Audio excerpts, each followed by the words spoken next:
Good evening, people. Hope you're very well this evening. Welcome to another Brews at 10. This is the first post-election Brews at 10. The weekday streams here on my left eye. I'm your host, Lefty. Hope you're doing okay this evening.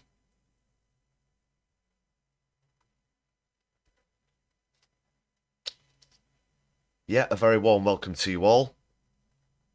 A few stories we're going to be talking about tonight.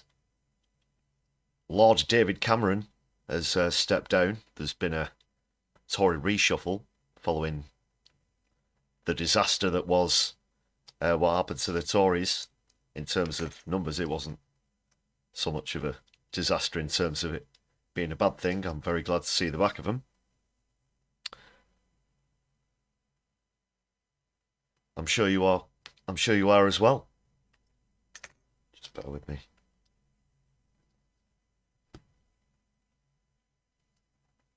Okay, so also, yeah, the election in France. It's turned out for a surprise, tremendous victory for the left wing. We're going to be talking about that as well. They've held back the far right. A few things to talk about there. But do let us know how you're doing in the chat. Shazbab and Becca, how you doing? Good evening to you both. Great to see you back. And you're both showing off your members' badges there if you'd like to consider joining the channel and joining Shazbab and Becca. You can do so for just 99p. The static emojis are just one of the benefits. One of the perks. Hit the button to find out more about the perks. Also, don't forget to hit the thumbs up button to help us reach a wider audience. If you want to jump on the chat, hit subscribe, and then just 1 quick minute later you'll be able to join us in the chat also.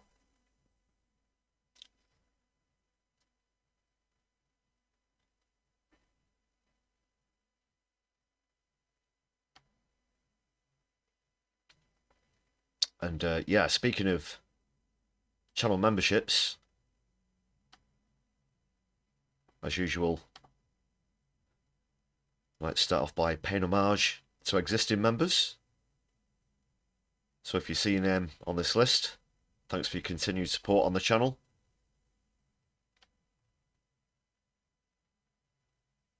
I'm going to get some background music or something for this members thing soon. But yeah, really do appreciate that. It's a great way of showing solidarity here on my left eye. It's one or two bits about the election that I didn't get onto on last night's Sunday live stream. I'm going to be talking about those as well.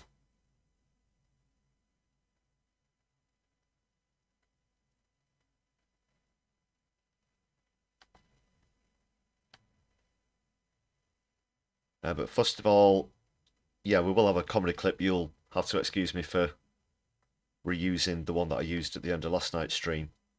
It is worth a rewatch if you've seen it before. I just haven't had time to dig a new one out this evening.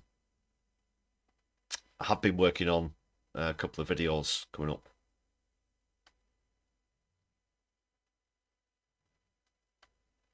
So this is, for those of you who haven't seen it, Larry and Paul's latest, and broken news of putting in an appeal for the outgoing Tory MPs.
give them hope.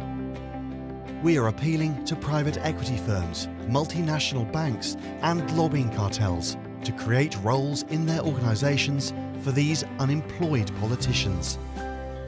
Take David. He knobbed a pig, screwed the whole country, then flapped off like a big chicken. But thanks to support from an only slightly fishy finance firm, David bounced back to earn millions from dodgy lobbying, totally fixed his reputation, and became a foreign secretary like nothing had ever happened. Give them a job, give them purpose, give them hope. Thank you.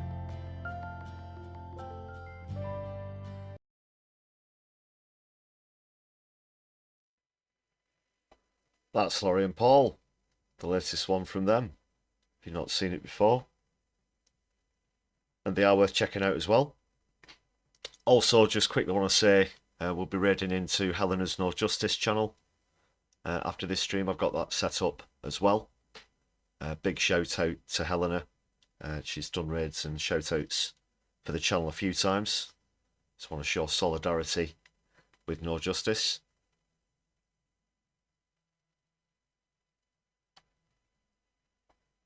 I just saw that in the comments as well, Shazbab, about your colleague there. That is pretty incredible. I'd be flabbergasted at that as well. Never even heard of Rishi Sunak. Wow. Goodness me. Well, that also leads me on nicely to the next clip, which could be construed as a comedy clip. Something I didn't get onto on yesterday's live stream was, of course, Rishi Sunak is stepping down. The now former Prime Minister. He doesn't want to lead the Tories in opposition. Can't wait to get on the jet to the USA, no doubt. But we're going to be having a look at his resignation speech. That's just something I want to go over first.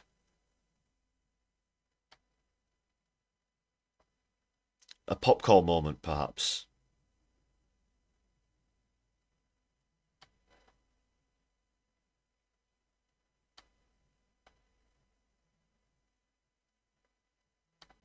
Doors opening. I'm going to stop you there. Here comes Rishi Sunak.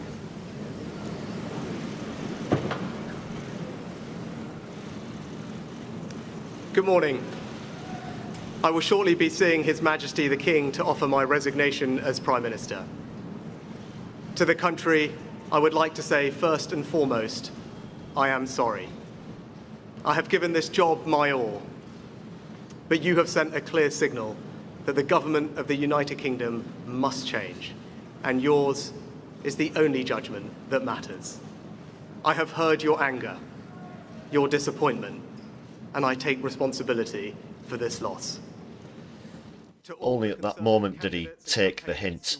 Tirelessly, but without success, I am sorry that we could not deliver what your efforts deserved. It pains me to think how many good colleagues who contributed so much to their communities and our country will now no longer sit in the House of Commons. I thank them for their hard work and their service. Following this result, I will step down as party leader, not immediately, but once the formal... Seen a few memes about this. Sunak's wife lurking in the background. Some people have said that she's dressed as a QR code. Others have related to the stern demeanour as the scene in The Shining with the twins in the hallway and things like that as well. It's definitely a far cry from when she was out trying to support him on the campaign trail.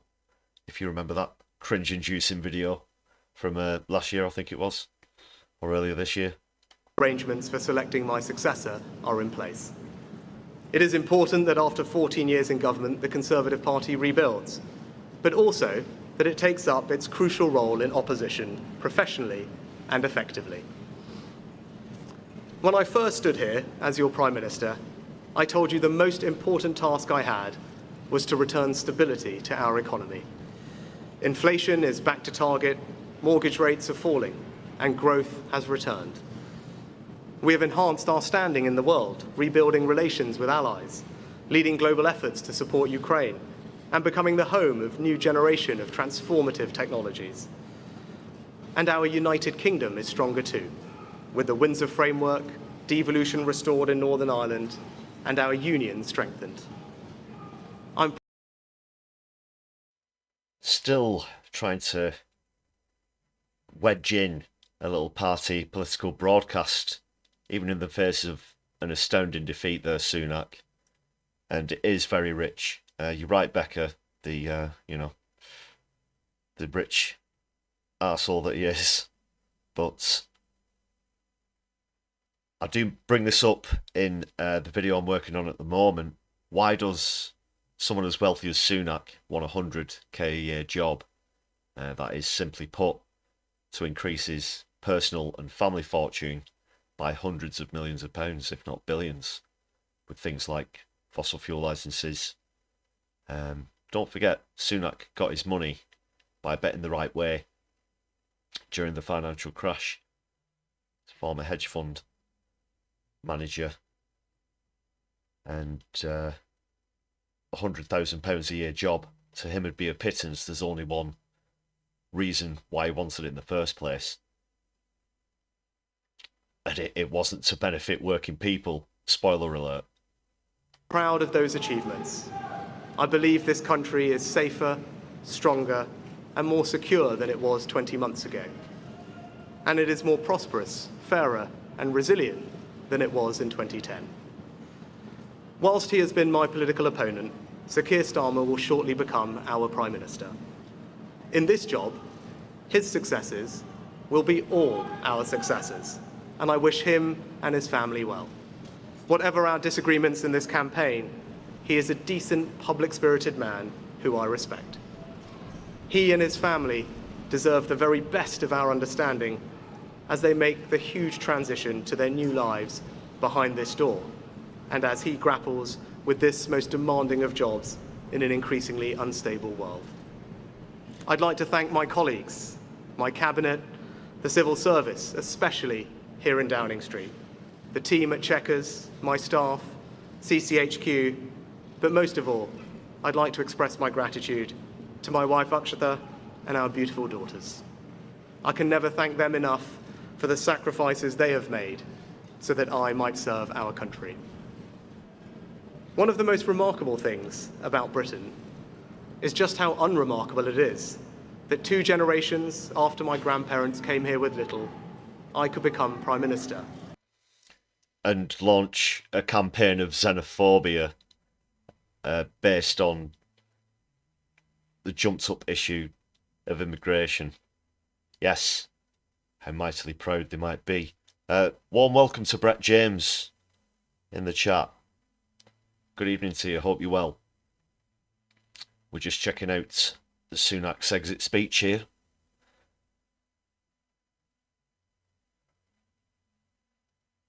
He mentioned his family and his daughters. I believe one of them, after he came back off stage from making a speech, was overheard asking him, "Do you think they bought it?" or words to that effect. I remember that one. And that I could watch my 2 young daughters light Diwali candles on the steps in Downing Street. We must hold true to that idea of who we are, that vision of kindness, decency, and tolerance that has always been the British way. This is a difficult day, at the end of a number of difficult days. But I leave this job honoured to have been your Prime Minister. This is the best country in the world. What, the best country in the world to be able to become head of state without winning an election? And it is thanks entirely to you, the British people, the true source of all our achievements, our strengths, and our greatness. Thank you.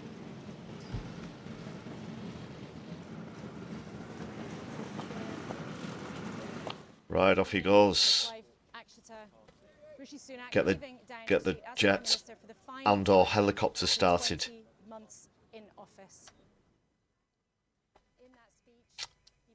And away they went. Right, that was just something I didn't touch on in last night's Sunday live stream, so wanted to quickly go over that. There's another resignation today. I'll cue that up first before we go on to stuff in France and a few other bits. For what it's worth, the Tories have done a reshuffle, as it were, with what they got left, 131.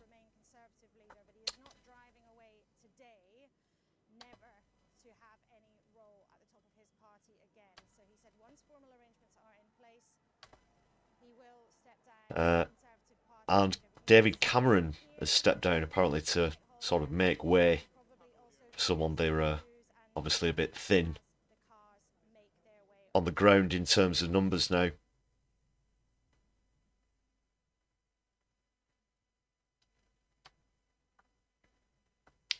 My God, we've got a blank screen. What's going on here? It simply will not do. Okay.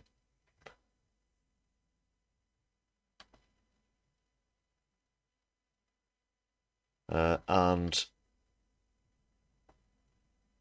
I'll take you across to the screen. There he is. Cameron. Lord Cameron.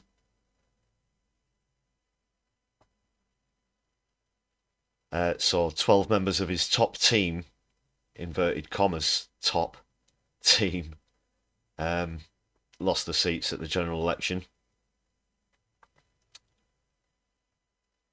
So he's resigned and been replaced by former deputy Andrew Mitchell as Shadow Foreign Secretary. Of course, they had to get Cameron back in the Lords, via the Lords.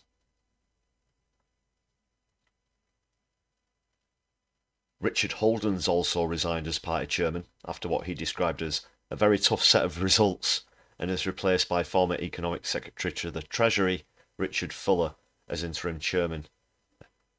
Many of the key briefs remain unchanged, with Jeremy Hunt, Cameron,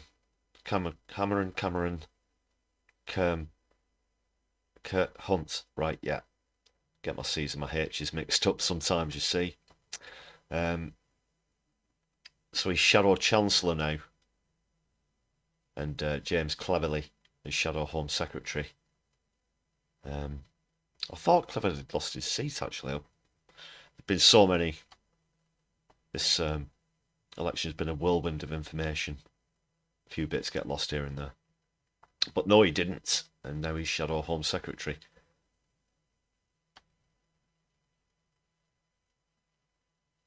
Kemi Badenoch survived.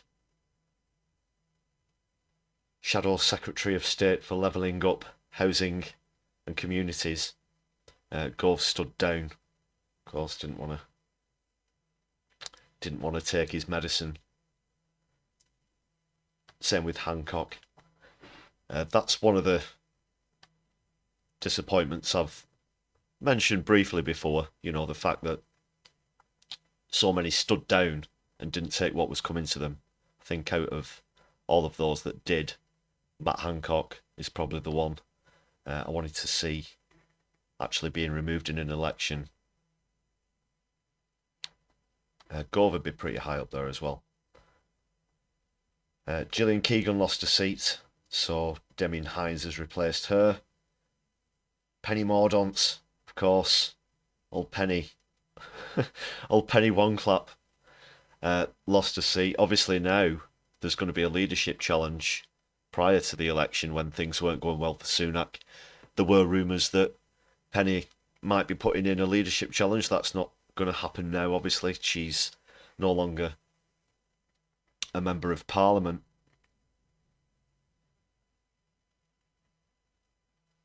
Yeah, and it's early days as to who's going to throw the hat into the ring. Or I saw a really good meme earlier featuring Suella Braverman, which said, "I'll throw my hate into the ring," as well.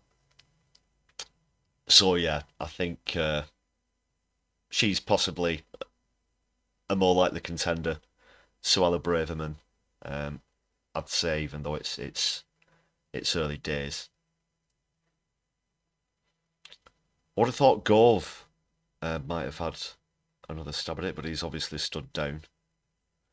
So, goodness me, is Jeremy Hunt going to be having a go for it? I'll just be skimming through this. I'm not going to read the full article. They've obviously taken a wipeout in the general elections. So, with a 291 seat majority, there's not going to be much to stand in the way of Starmer, which is, you know, scary as it sounds. The Tories at the peak had an 80-seat majority.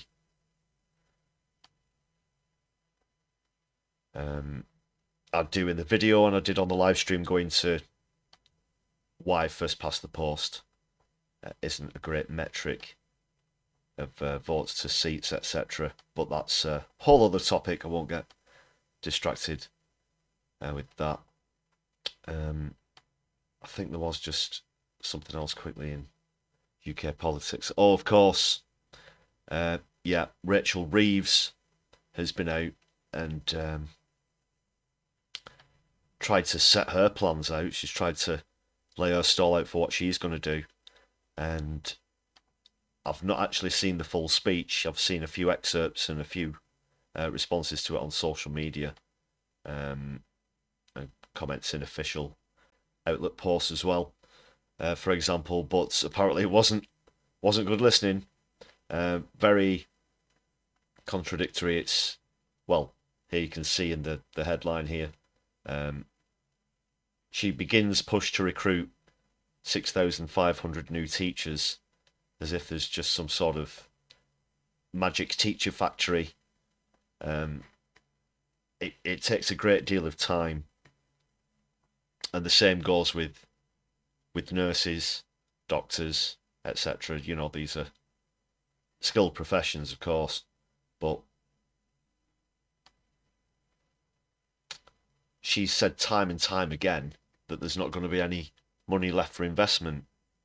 Yet Starmer's also, we're on day 4 of the Labour government, and it already looks like Starmer's found some money behind the couch to give to Ukraine.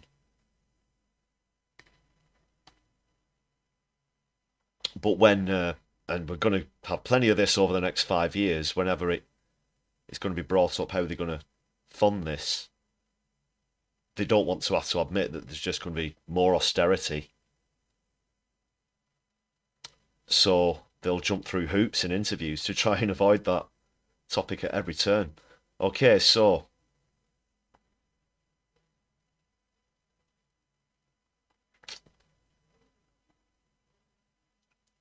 she's written a letter, which it says marked the start of her work to recruit 6,500 teachers. The Department for Education said the work includes immediately resuming and expanding the teacher recruitment campaign. Every lesson shapes a life, the DFE said.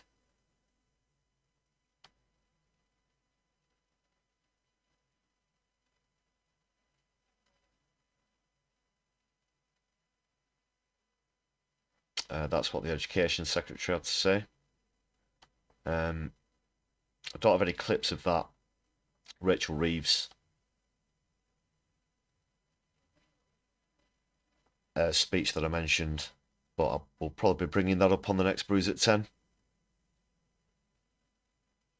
Briefly, right, let's get over to what's happened in France. I'm sure you've all heard there's been a magnificent victory in terms of most votes for the left wing over there in France. It is, though, still a hung parliament. After the first round, it looked alarmingly that the far right might actually get through. But alas, people have stood up against them in France, and they've also succeeded the number of votes for the so-called centrists, this alliance of centrists. Regular viewers of the channel know how I feel about centrism, so-called moderates, etc. When it comes to the crunch, they always favour the right. They're soft on the right, and they'll always go after the left. It's just, for me, a way of covering up the fact that they are right-wing without wanting to say so.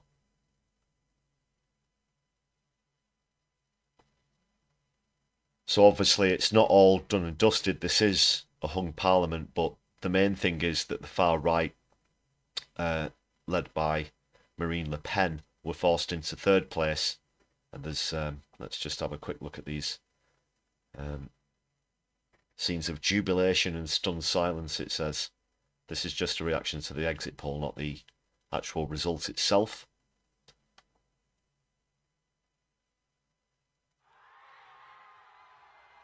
The projected results are in. They point to a left-wing coalition, the New Popular Front, winning the most seats in the National Assembly. There were screams as soon as this result came in. Speaking to people before this, they were not expecting it. Avec ces bulletins de vote, une majorité a fait un autre choix pour le pays. La volonté du peuple doit être dorénavant strictement respectée. There was a bit of stunned silence here at the National Rally headquarters, comprehensively beaten, according to these projections, by the coalition of the left, but perhaps also by the centrist coalition of President Macron. Malheureusement, l'alliance du déshonneur et les arrangements électoraux dangereux passés par Emmanuel Macron et Gabriel Attal avec les formations d'extrême gauche. Ce soir, ces accords électoraux jettent la France dans les bras de l'extrême gauche de Jean-Luc Mélenchon. He's straight in there with the sour grapes, this far-right twat, whoever he is. You'll have to forgive me for not keeping up with far-right French politics as much as I do UK politics. So, obviously, there are going to have to be formal coalitions, etc. There's a layout of the results by colour.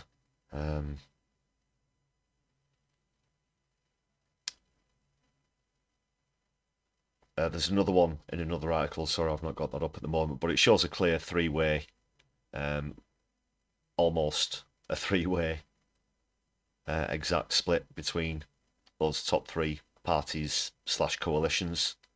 There's a few alliances in there as well. But French President Emmanuel Macron has asked his Prime Minister Gabriel Attal to remain in post, quote, for the time being to ensure the country's stability. After election results left no party with an outright majority, Mr Attal, who led the President's Ensemble Alliance's election campaign, handed his resignation to Mr Macron on Monday, only for the President to refuse. Although Ensemble lost many of its seats in Sunday's parliamentary election, it came second behind a left-wing alliance, but ahead of the far right, which had been expected to win. The unexpected result leaves French politics in deadlock, with no party able to form a government by itself. Surely, though, the centrists will form an alliance with the New Popular Front. That's the only way that they can really keep out this far-right party. Officially, it's far-right plus allies, I believe. And the Popular Front's been described as far-left. I'm not sure if French media go the same way that we do in probably describing anything to the left of Gordon Brown as far-left. I'm not sure if they're all as far left as they're being made out to be. There'll be plenty of democratic socialists there, I'm sure. just a few numbers yet. So the far right ended up with 143 seats when they had set themselves the ambition of reaching the absolute majority of 289 seats. So they've fallen very far short there. That's Marine Le Pen. And they've already, it says, there's been a bit of sour grapes. They've bitterly accused the left and centrist blocs of stitching up the vote, with more than 200 candidates dropping out to give a rival candidate a chance of defeating them. You know, that does happen.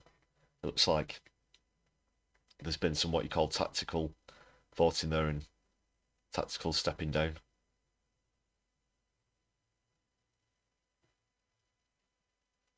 It's a poor excuse anyway, you know. Far-right parties tend to be nationalist and populist, so if people are going to vote for you, then they would have done anyway, regardless of other parties stepping out of the way for other ones. It's a pretty pathetic excuse. So yeah, just a reminder that the election was called in France in response to the far-right's victory in EU elections only a month ago. It's a sort of knee-jerk reaction. A lot of people thought it was too much of an extreme reaction, and then at first it did worryingly look like these fascists might get in. In the end, they've ended up coming second. That is Macron's centrists. And why can't we do the same in the UK whenever there's a whiff of the right? That's what I guess it doesn't irritate me. It's great to see that the French have done this. It frustrates me a little bit, I have to say, given the results of our recent election, very recent election. You'd hope that this country, as well as others like France, would know to keep the far right at bay. I mean, what do we build all these statues and other monuments to honour the fallen in both world wars, with the phrase "lest we forget" often being on statues, etc. We've certainly forgotten that we need to keep the far right out at all costs. There's more than one meaning to that statement as well, of course. It's not just the fallen, it's the actual reminder not to have to go through that sort of thing again. And the first thing that you can do is by never handing power to the far right. Luckily on this occasion, Le Pen has been knocked back. Whether this will be enough for her to give up the ghost, who knows?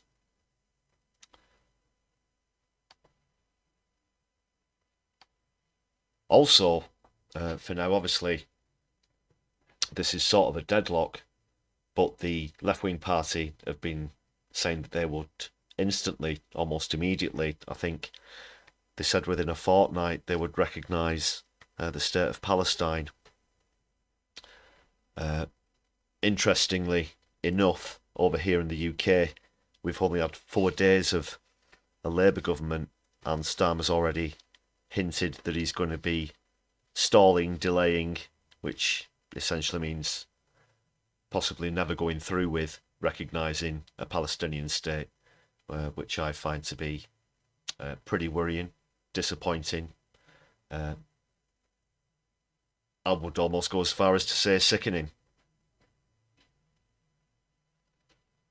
So many other countries have done so, including Spain, one of the latest ones to do so, Colombia also. So that would be fantastic to see the French doing so as well. And there were tremendous cheers when they announced that also.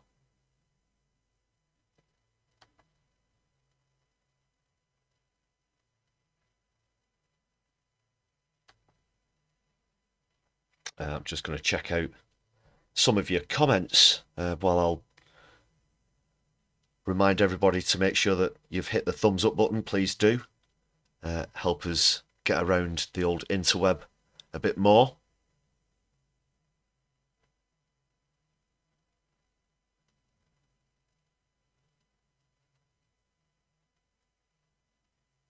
And yeah, Shazbab, you're right. Reeves was out droning with a droning voice, boring the shit out of everyone.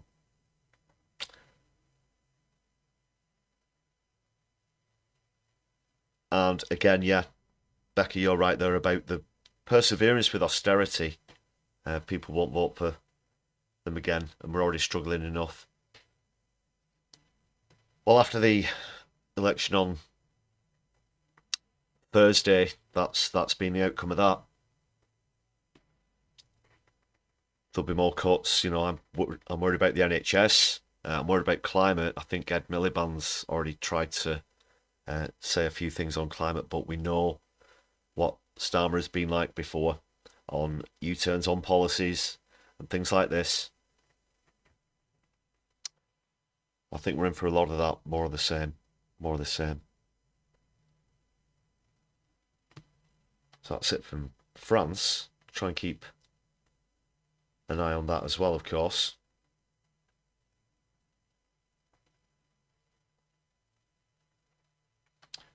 A reminder as well that once PMQs does come back, we'll be carrying on with PMQs. It feels like such a long time since I did a PMQs campaign. It's been a long 6 weeks of campaigning, but that will be back soon, of course.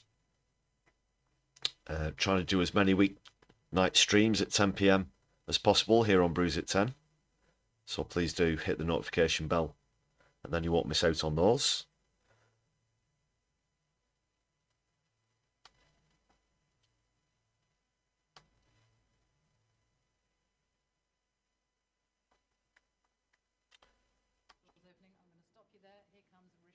Oh, sorry. Left a clip playing there.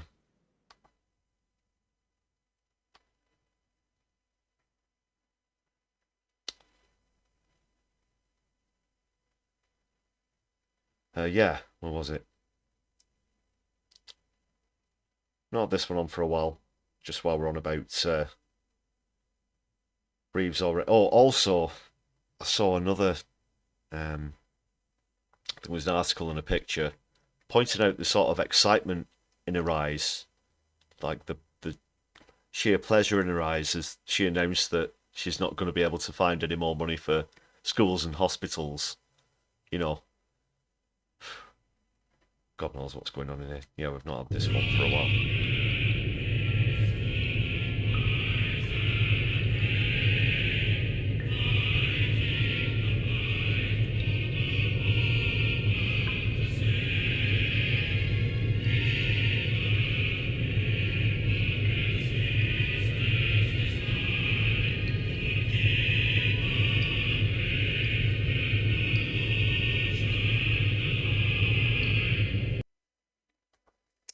Oh, the party's really kicking off with Rachel Reeves still. Absolutely. Yeah, something else I wanted to talk about that I didn't get round to mentioning on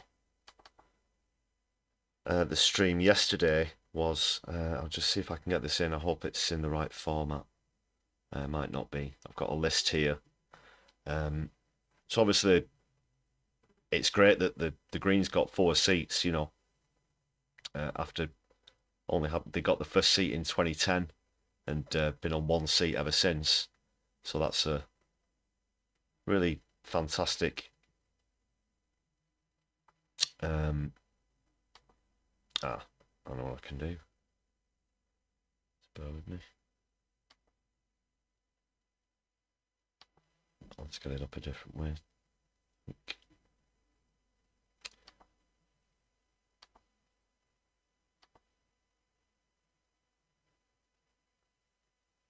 Might have to... No.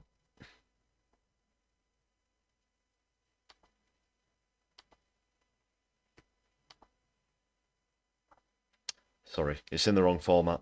Can't get this up. But yeah, there are 40 seats where the Greens came second. Just a sec. 40 seats.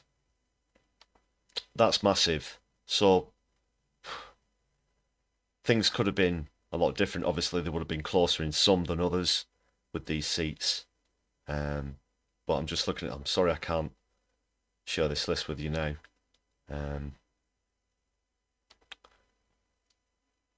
But a few notable ones are.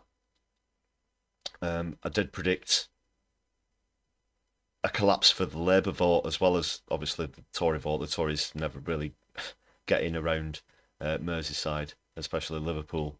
But I also predicted a collapse for the Labour vote as well.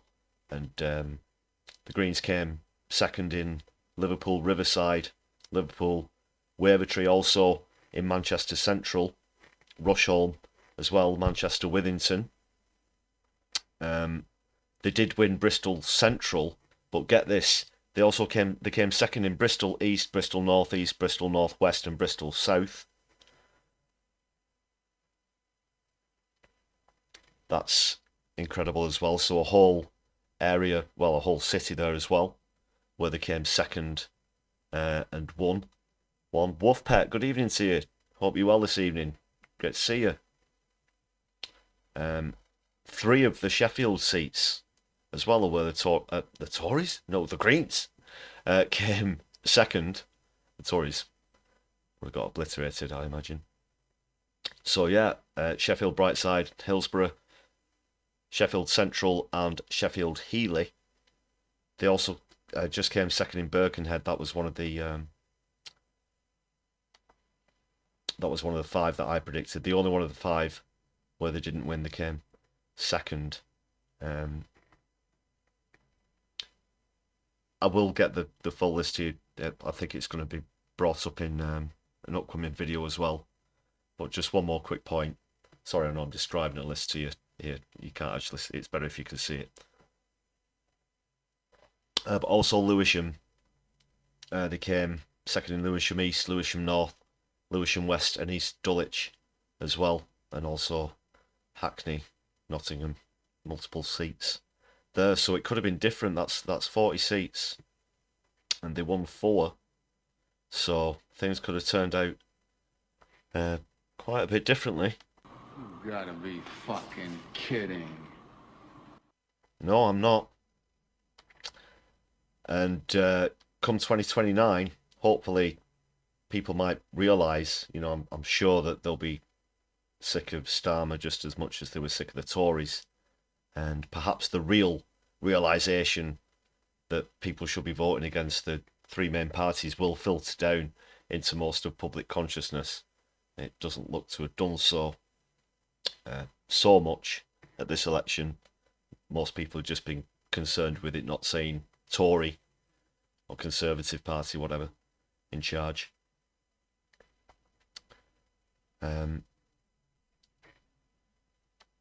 Yeah, so obviously all of the hot seats, hot questions concerning the election were answered. There's going to be a few new lists coming up on the channel. One thing I mentioned on the live stream yesterday as well is there are a couple of Labour MPs who were on notice even though they did win the seats. Just bear with me.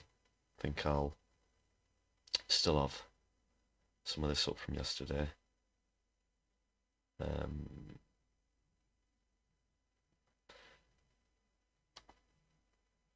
Yeah, this is the one I wanted to bring to your attention. One of them, there are 2 of them. Jess Phillips's seat, Birmingham Yardley. So remember, she's the one who said that she'd stab Jeremy Corbyn in the front. She's not a backstabber, she'd stab him in the front. She's the one who was laughing as the 2019 results came in. Caught on camera. And yeah, people have pretty much look at the swing there. 26.9% down. Workers' Party of Britain 29.3. They're done with Jess Phillips there. Well, almost. So she is on notice. Definitely on notice. How far the Workers' Party of Britain are going to go between now and the next election, I can't be sure. Can't be certain. It's very early days, of course. They didn't win any seats. George Galloway was the only standing MP for them. Labour retook that seat in Rochdale. But they did come close here in Birmingham Yardley.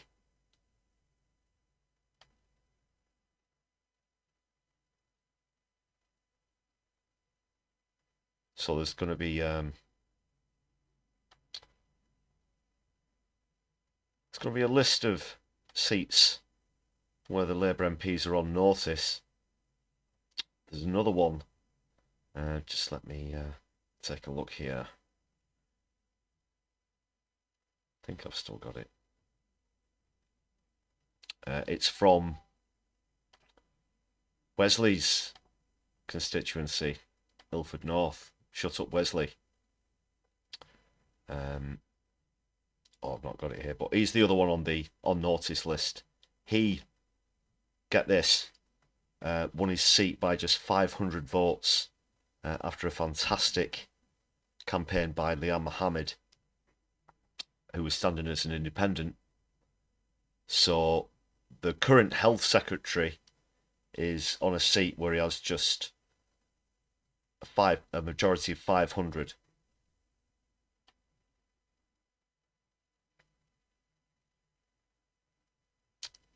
So Streeting's also on notice. And that serves him right for saying that Corbyn wouldn't be standing as an MP, of course. Whoops. Sorry, Wesley. Just a little reminder, that's my favourite result from the general election, of course. Yeah, fantastic, well done. And look at that, 15% as well. Nearly half of the vote share, nearly 50% of the vote share. Shazbab, catch you next time. Hope you have a good night. Thanks for joining us. Thanks to everyone else in the chat. Wondergupta, hope you're doing well. Great to see you back.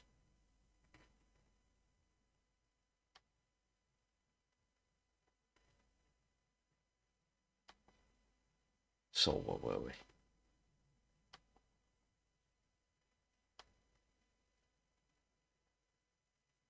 Yeah, just please do keep an eye out for the upcoming content. I'm doing a quick recap video of the general election. I'll be doing a bit of a piece on what's happened in France as well, because I really think that that's a fantastic result for the French.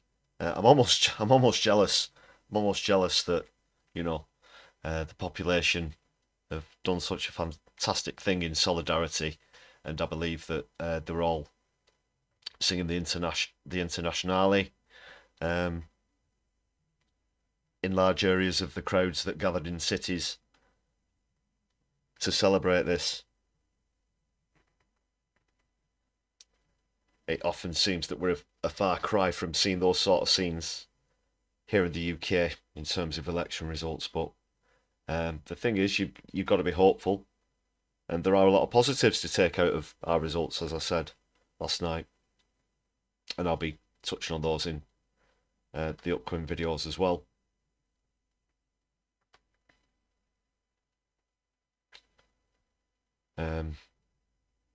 Yeah, even though the old hot questions have been answered, there's a long-term, what would the word be, a sort of macro-scale hot question would be, will Jeremy Corbyn still be a Member of Parliament after, say, will he outlast Wes Streeting, for example?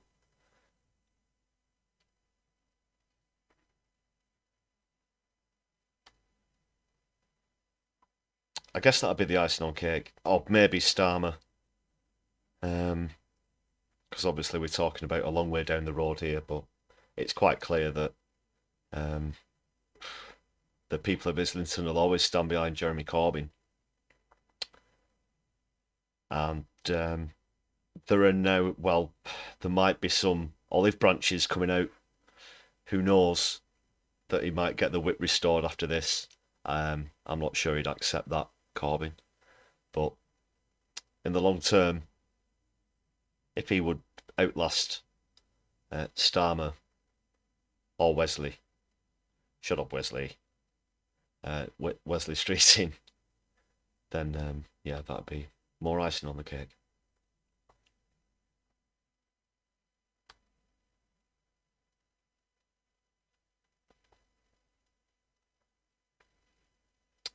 Yeah, I'm just seeing if I've got anything else lined up. I'm going to go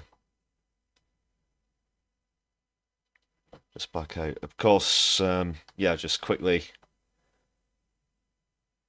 The US election mentioned yesterday, Joe Biden's health had been called into question as they're both warming up for this election. That's going to be, when is it? January 25. Seems quite a way off, but, you know, election fever tends to last a lot longer in the USA than it does over here. The French are really quick about it as well. They're just like, okay, we're having an election. It's going to be like in a couple of weeks, and then that's it to get out. No 6-week campaigns there, and this one goes on for months and months. I did show that video last night. I got just quickly. It's only a very brief one, but so this is from a few days ago. Basically, he's forgotten what year it is in the clip. Well, let me say this as clear as I can. I'm staying in the race. I'll beat Donald Trump. I will beat him again in 2020.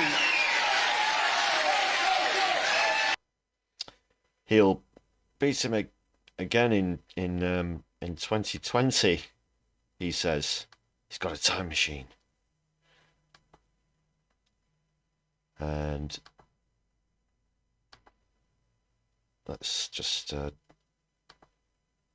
take a quick look at the article.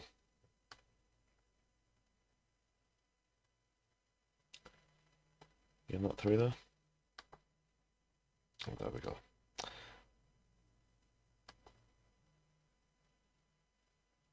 So it's Adam Smith, a senior House Democrat, has publicly called on Joe Biden to end his candidacy as soon as possible. He is the oldest standing president ever. He would, ironically, if replaced by Donald Trump would then hold that record by the end of his term, assuming he gets through it all without being thrown in prison or whatnot. But obviously he will, because anyway, let's not get into all that. What do they call it? Diplomatic immunity. So this is coming from within the Democrat Party itself. He said it's clear that President Biden's no longer able to meet this burden. There have already been signs of him perhaps being too elderly to hold the position, and another 5 years would be too much for him. The demands of a sitting president are, of course, massive. Lots of travel involved, etc. You've got to be up all hours. But you don't clock on or clock off. You get woken up in the middle of the bloody night and the red phones are going off or whatever. You don't clock off. You are the president 24/7, the same way that the prime minister's 24/7. Obviously, exceptions such as Johnson in the UK aside, of course, he'll pretend to be Prime Minister for 10 minutes a day. But he's been steadfast so far, Joe Biden. And there are obviously people behind him who support him.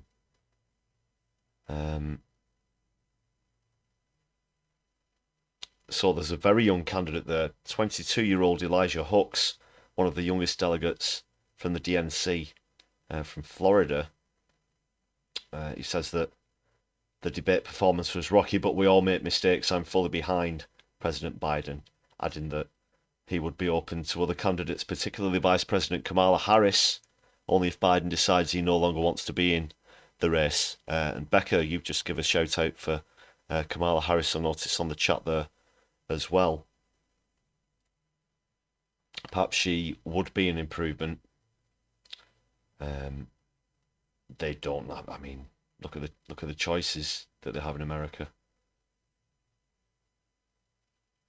How many times do I have to say how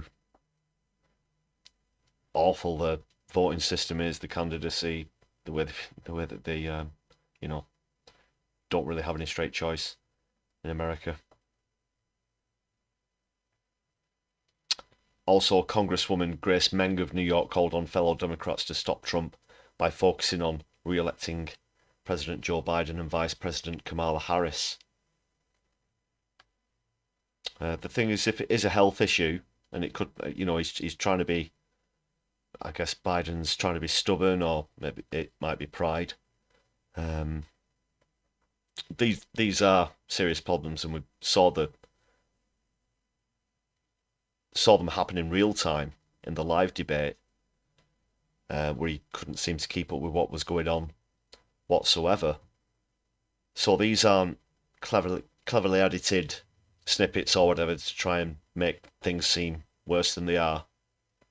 They've been shown in real time, and he's notoriously fallen over quite a few times, getting on and off of Air Force One, etc. So they could be legitimate challenges if it's a health matter. You know, if Kamala Harris does become the candidate and acting president,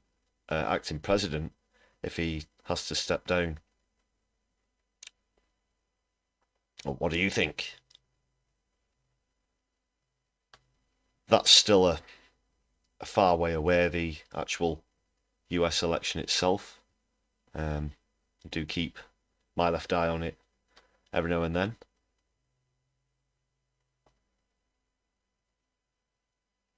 Of course, there's always massive headlines, especially recently concerning Trump and his convictions, his court cases, etc.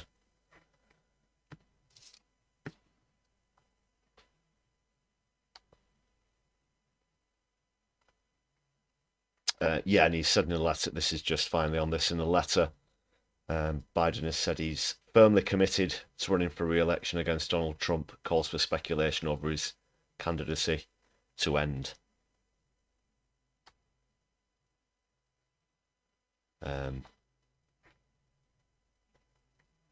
Yeah, really. In recent history, at least, there's only ever one president who stood down, and that was Nixon, but that's because he knew that he was going to be impeached or whatever. He was pretty much, you know, warned that he should step down, and then of course he got a pardon.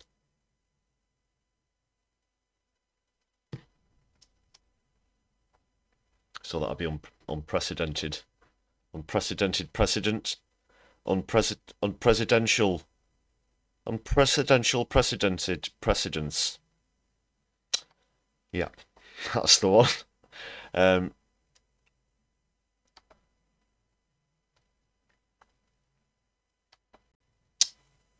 Right, guys, I'm sorry I don't have a comedy clip lined up to see us out. I do just want to give a massive thanks and a shout out once again to our current members.